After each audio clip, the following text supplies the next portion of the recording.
I mean, the good thing is, like I tell all my clients and people that that I know, most behaviors, if not all behaviors, are learned. We're not hardwired to like be certain kinds of ways most of the time, barring actual physiological or biological condition that makes us behave a certain kind of way. Most behaviors are learned. So it means we can unlearn them, we can modify them and change them. So if I find, like you were saying, if I find that I'm very distant with people because I haven't been able to be really grounded in my life because I felt like I've frequently had to go and change environments and change situations. So I don't want to have to like hurt over and over again. I can learn that when I'm in my new environment, maybe I will work hard at establishing those relationships, but more importantly, maintaining those connections, even if I have to move.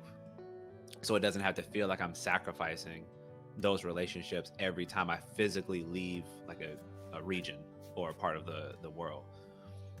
That's just like, food for thought, that sometimes Yeah. we can take that approach. So then we don't have to feel like, well, I need to be more guarded and then I don't want to open up because if I open up, then I'm going to get hurt. Yes, that's true. But that's also what helps us to feel alive as humans, being socially connected beings, meaning we're going to Yeah. communicate. You want to typically want to describe our connection to others as indifference because it means that we kind of like take it or leave it. Like it doesn't really bother me.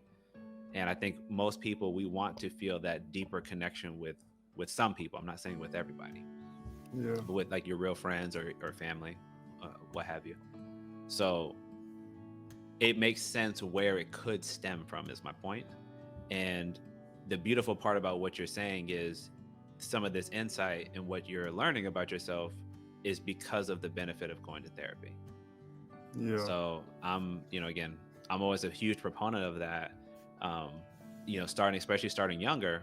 But then as we were talking about earlier, from the cultural lens, man, like it's just as Black and brown people, especially I'll say in the United States, but I want to say for a lot of us globally, these are just common practices to just really keep things to self and not really open up, not really share. And I really just want to push back and try to challenge our idea of what that means because I feel like it's so destructive for us in the long term. Yeah. We may not see it immediately, but in the long term, when you got to have these real relationships with people, then we don't know how to communicate, man. It causes so much chaos that could be Yeah. avoided.